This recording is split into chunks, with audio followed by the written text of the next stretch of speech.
Jesús, el Señor Jesús les dijo, yo soy el camino, yo soy la verdad y yo soy la vida. Nadie viene a la eternidad, tú conoces la respuesta, si no es por mí. Si me conocieses a mí, también a mi Padre conoceríais, y desde ahora le conocéis y le habéis visto. Hola amigos, una vez más en este espacio con el objetivo de acercarnos más a Dios, de crecer, tener más luz en su conocimiento, de manera que nos podamos acercar a Dios. Dios no es una alternativa. Dios no es una opción, algo que determinaría si el hombre está bien o elige o no está. Dios es la única alternativa que tiene el hombre. Es lo que explica su razón de ser, es lo que otorga sentido a la vida del hombre. Hay un grito, una voz interior sedienta de propósito y de significado y de trascendencia y solamente encuentra propósito en Dios. Cuando vemos a estos grandes hombres de la Biblia, los vemos desposeídos de lo que la sociedad actual denominó como ser exitoso, que es en especial el verbo lograr, el verbo tener, popularidad, placer, prestigio, posición. Eso no está mal, por supuesto que no, cuando eso no es el trono de nuestro corazón. Estamos en esta misión maravillosa de reencontrarnos con nosotros mismos, de descubrir a Dios en nosotros. Han transcurrido desde el calendario bíblico 6.000 años de historia de humanidad aproximadamente, como siempre en esa pugna y en esa disputa entre las dos corrientes que marcan las bases del cristianismo. El judaísmo data de más o menos la historia de la humanidad de 5.881 años en la fecha, y el cristianismo registra un calendario un poco distinto en 220 años aproximadamente, en los términos desde el nacimiento de Cristo. Sí, aún persiste la misma situación, aún persisten las mismas condiciones, aún persisten las preocupaciones de una madre por su hija cuando escucha que enfrenta desafíos, el dolor de un padre o una madre sobre perder un hijo o no saber cómo ayudarlo. Aún persiste una relación de temor, de grandeza, de amor, de afinidad. Sin embargo, el hecho de no haber entendido a profundidad el mensaje de Cristo pareciese ser que hay que hacer una renuncia total a no estar bien, a no llevar las cosas bien, incluso con nuestro propio santuario, nuestro propio cuerpo. Parece normal, y lo digo con mucho respeto, que mientras seamos espirituales, mientras yo sea un buen predicador, no importa si estoy pesando 180 kilos, porque eso no es importante, porque lo importante es el espíritu. Con el tiempo, hoy a los 52 años, he llegado a la conclusión que el solo hecho de no saber controlar mi ansiedad para yo saber qué tipo de alimentos y qué cantidad de alimentos debo consumir determina mucho la forma en que yo me conduzco en muchas actividades de mi vida. Como lo hemos preguntado, ¿quién dirige tu vida? Así es, ¿quién dirige tus hábitos, tus sueños y tus postulados? Pareciese extraño que hoy necesitamos un abandono del ser humano, lo se llama un ascetismo, que fue una corriente de pensamiento que era olvidarse del ser y de lo material para dedicarnos a lo espiritual. Pero ya van desde año 33 de la era cristiana a este, vamos a cumplir desde que Cristo muere. Si muere en el año 33, quiere decir que estaríamos muy cerca de llegar a los 2000 años, repitiendo este ciclo. Personas van, personas vienen, personas sufren, personas mueren sin haber conocido la verdad. Personas hoy tienen su atención en doctrinas erradas, perdiendo el tiempo en oraciones sin fundamento, en guerras espirituales y en una cantidad de conceptos que no tienen la verdadera estructura bíblica. El Señor Jesús nos colocó una expresión muy poderosa, que lo amáramos con la mente, que lo amáramos con lo cognitivo, que lo pudiésemos entender. Así es, cuando expresa el primer mandamiento, es muy contundente cuando dice el Shema: oye Israel, el Señor nuestro Dios, el Señor uno es. Es una invitación a conocer a Dios a profundidad. Es una invitación a entender a Dios en su grandeza. Es un desafío entender qué quiere Dios de nosotros. Y es una pasión encontrar cuál es el verdadero propósito de la humanidad. O estamos incluidos en la raza de nacer, crecer, reproducirnos y morir. Y pensar que nos fue bien porque dejamos algunos títulos de propiedad y ojalá tengamos muchos. Pero la pregunta es, cuando nos vayamos, ¿qué nos preguntaremos?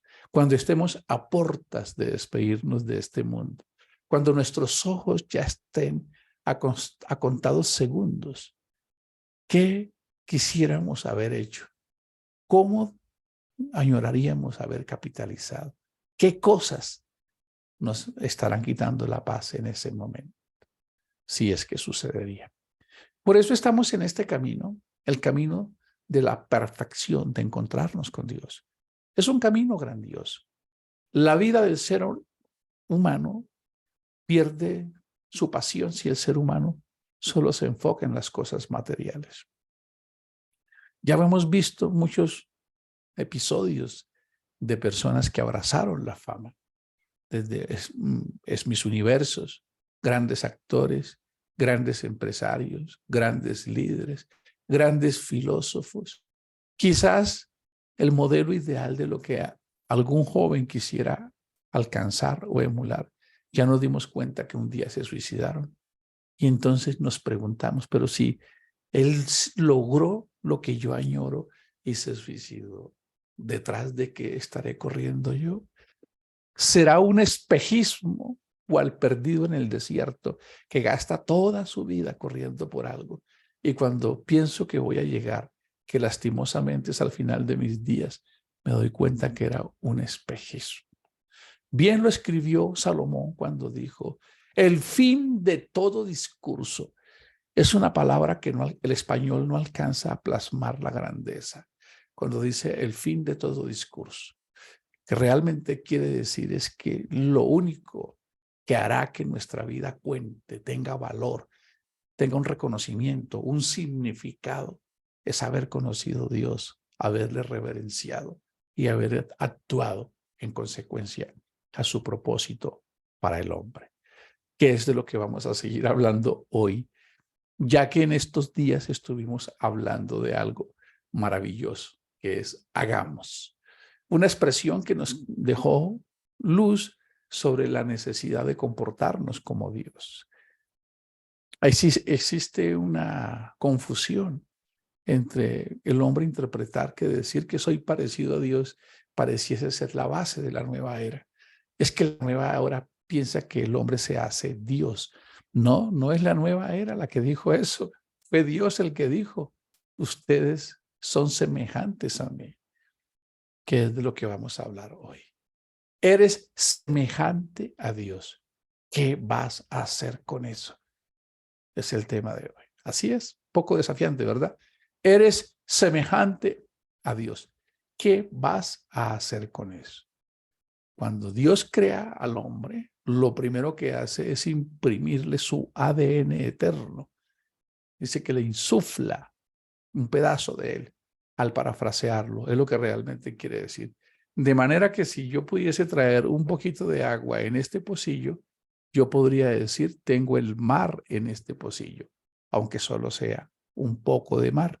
Cuando yo voy y vierto el contenido de este pocillo, cuando yo vacío el pocillo, el agua vuelve a su fuente original. Pero yo puedo expresar que tengo el mar aquí, si tengo un poco de agua, de mar. De esa manera, nosotros tenemos a Dios dentro de nosotros, porque es lo que nos mantiene con vida. Por eso la expresión es muy correcta cuando dice que cuando el cronos, el tiempo del hombre termina acá, la vida del ser humano no tiene alternativa, debe volver a Dios. Debe volver es una expresión para que nosotros podamos entender con nuestra percepción, porque siempre hemos estado contenido en él. Así como yo contengo microbiota en mi estómago, como yo contengo una cantidad de bacterias buenas y malas dentro de mi cuerpo, hacen parte de mí, así cada uno de los 9.000 millones de seres humanos es una célula de Dios, es un pedazo de Dios.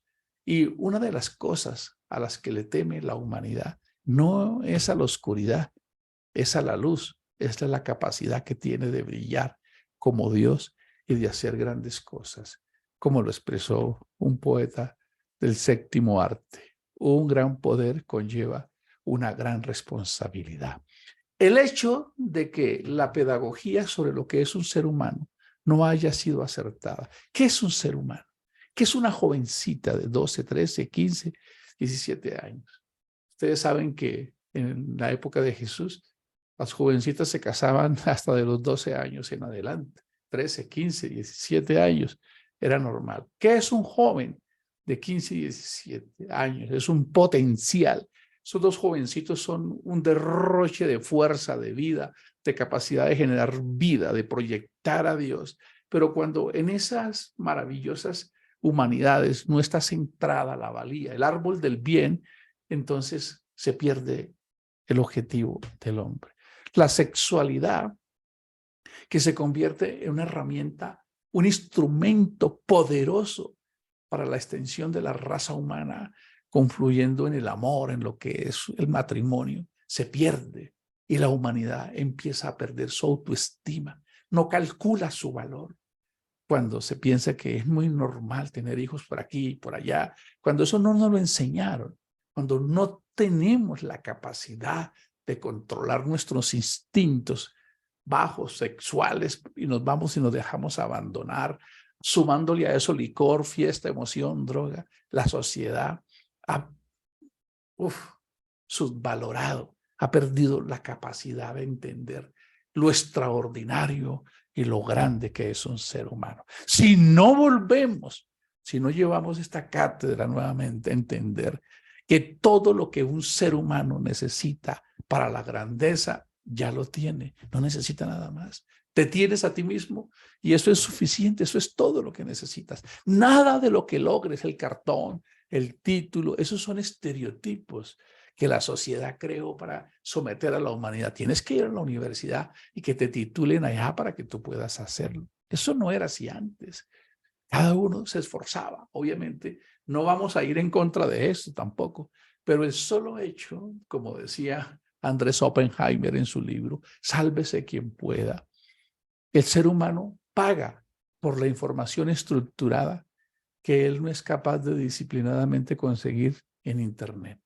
Las universidades están vendiendo a grandes precios lo que un ser humano pudiese encontrar hoy si es lo suficientemente autodisciplinado. Por eso es que pagamos. Como lo hablábamos con un amigo, pagamos porque alguien se leyó un libro primero que nosotros, lo logró entender y nos lo transmite.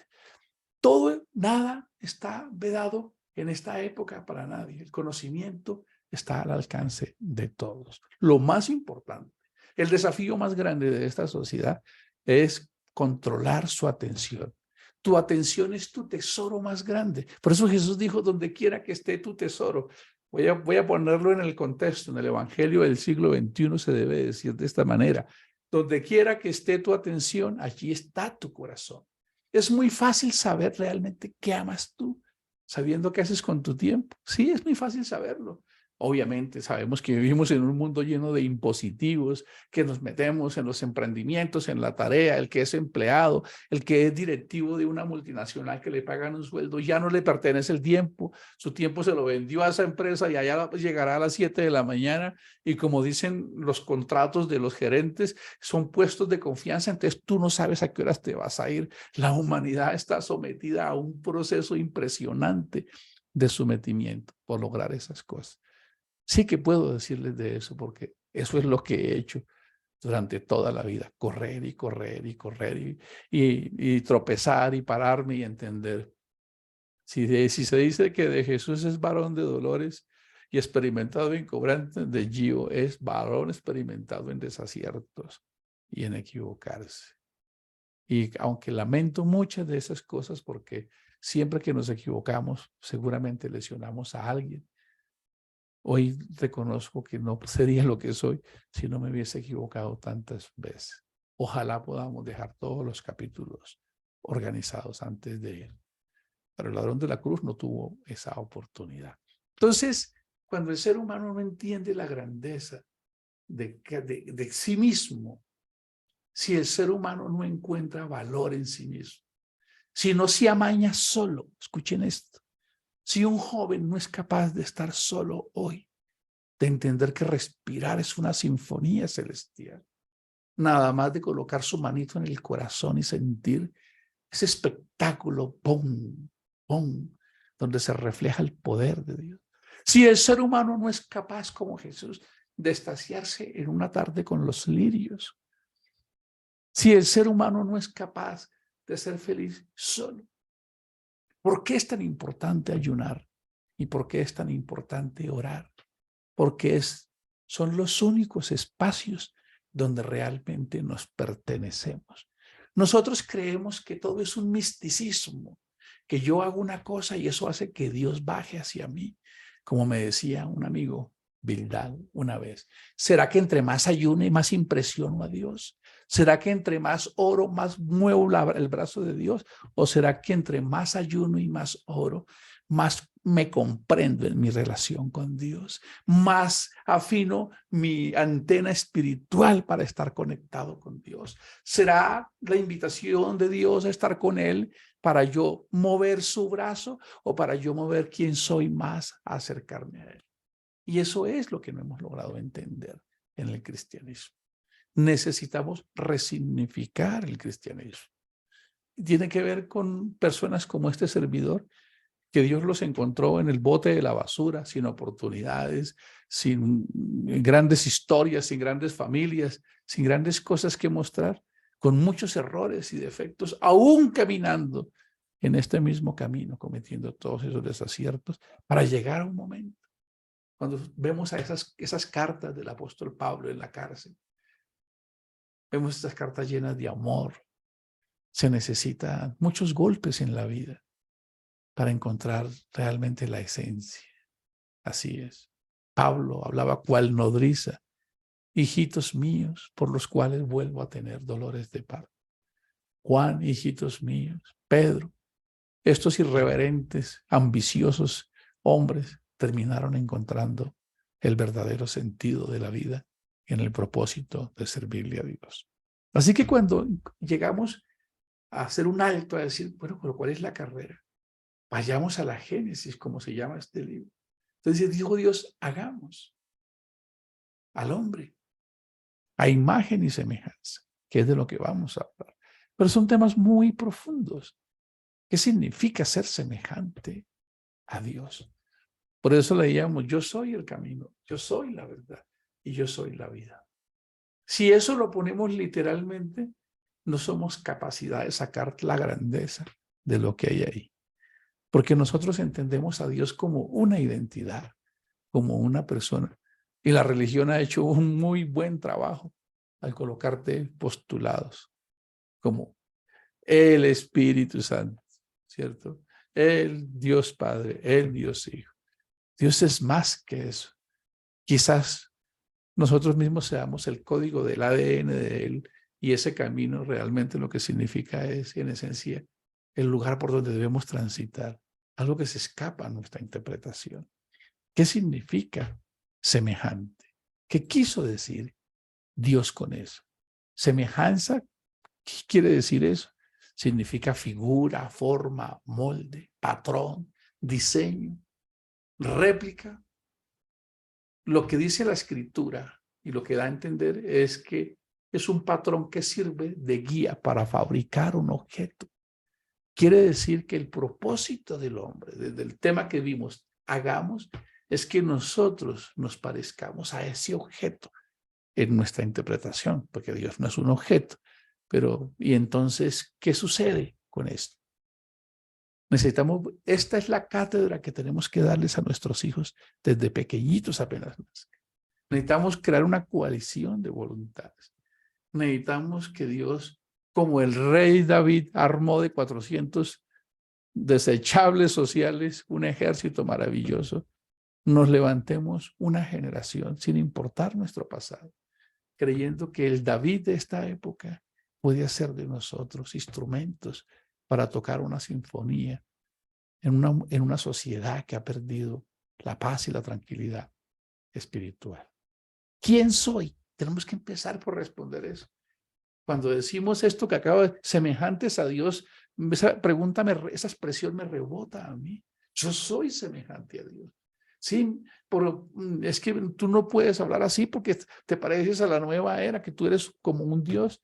Bueno, eso fue lo que dijo, hagamos al hombre en nuestra imagen y semejanza. Y el día que Dios creó al hombre, cuando ustedes recapitulan en el capítulo 5, que se hace el primer inventario, dice, el día que Dios creó al hombre, a imagen y semejanza de Dios, lo creó, el capítulo 5 de Génesis. No somos cualquier cosa. Los griegos se volaban los sesos, como dicen los jóvenes hoy, me voló la cabeza. A los griegos se les volaba la cabeza tratando de responder esas preguntas existenciales. ¿Quién soy? ¿Para qué estoy aquí? ¿De dónde vengo y para dónde voy? El cristianismo ni siquiera se ha ocupado de explicar eso todavía, porque las congregaciones están llenas de personas que van a pedir cosas.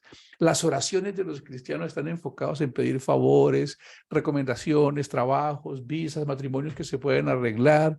El cristianismo perdió el enfoque de lo que significa la grandeza del ser humano en su propósito con Dios. Por eso hay una frase que escribieron los griegos allá en el oráculo de Delfos, allá donde estaba Sócrates, donde estaban esos pensadores, porque esa generación pensaba. Y a veces nos hicieron ver eso como mal. No, pero qué mal eso. Y como que la religión nos hizo ver, allá están los malos y aquí estamos los buenos. No, Dios siempre los ha amado a todos. Y esa sabiduría que ellos tenían se las dio Dios. Y ellos nos dejaron un legado que la sociedad no quiere hacer hoy. Esta sociedad no piensa. Esta sociedad no saca espacios para pensar y analizar, para meditar. Ellos se dedicaban a entender esas preguntas, lo que se llaman las preguntas existenciales. ¿Quién soy? ¿De dónde vengo? ¿Para qué estoy aquí? ¿Y para dónde voy? Esas preguntas hoy se convirtieron, en desafíos impresionantes para nosotros, porque la sociedad puso muchas cosas en nosotros que son importantes, pero resulta que son un espejismo. Por eso allá en la entrada hay una frase en ese oráculo de Delfos que lo consideraban el centro del mundo en su momento, la cuna del saber. Ellos colocaron una frase extraordinaria que dice de la siguiente manera: te advierto, oh hombre, quien quiera que seas tú, que quieres sondear, investigar los arcanos de la sabiduría. Aunque ya dice naturaleza, arcano significa un cobre de tesoro. Sí. Tú que quieres entender los cofres de la sabiduría, te advierto que si tú no encuentras dentro de ti mismo lo que estás buscando, tampoco lo vas a encontrar afuera. Si tú no descubres tu grandeza y tu excelencia en tu casa interior, ¿cómo pretendes descubrir excelencias afuera? Dentro de ti se encuentran escondidos los más grandes tesoros. Oh hombre, conócete a ti mismo y entonces conocerás al universo y al Dios creador del universo. Bueno, como eran griegos, colocaron los dioses. Pero es una expresión muy poderosa que sigue vigente y que el Señor Jesús la respondió. Por eso cuando empezamos hoy dice, yo soy, yo sí sé quién soy. El hombre no sabe quién es, ni para dónde va, ni lo va a poder encontrar si no vuelve a casa, si no vuelve a la génesis que es Dios. Si nosotros no nos conocemos, si no hacemos un alto y les enseñamos a nuestros hijos, porque ya los que estamos aquí, hasta cambiar de religión, el más grande desafío del hombre es entender que lo que sabía no era la verdad y aún nos aferramos a esas creencias, a esas doctrinas y a esos credos. Y nos cuesta un gran trabajo renunciarlo. Pero ¿cómo renunciar a esa congregación donde le he entregado mi vida? Es ahí, hasta parece que me condeno si me voy de ahí. Necesitamos reinventarnos. Necesitamos escribir un evangelio para esta época. Y sí, te va a dar risa. Por eso estos días hemos estado hablando, pues mira a Pedro, mira a Mateo, mira a Lucas, mira a Pablo, mira a esos grandes hombres. Te vas a dar cuenta que ninguno calificaba. Es decir, que si los que estamos aquí no calificamos por quienes somos, quiere decir que hay una gran probabilidad que entonces Dios nos esté buscando para escribir una nueva historia. Pero todos tenemos que empezar a por respondernos esto. Conócete a ti mismo. Por eso Jesús dijo, yo sí sé quién soy. Yo sé de dónde vengo. Yo sé para dónde voy. Es más, no solamente eso. Yo soy el origen. Yo soy la causa primaria de todas las cosas. Y tú eres semejante a Dios. ¿Qué estás haciendo con eso?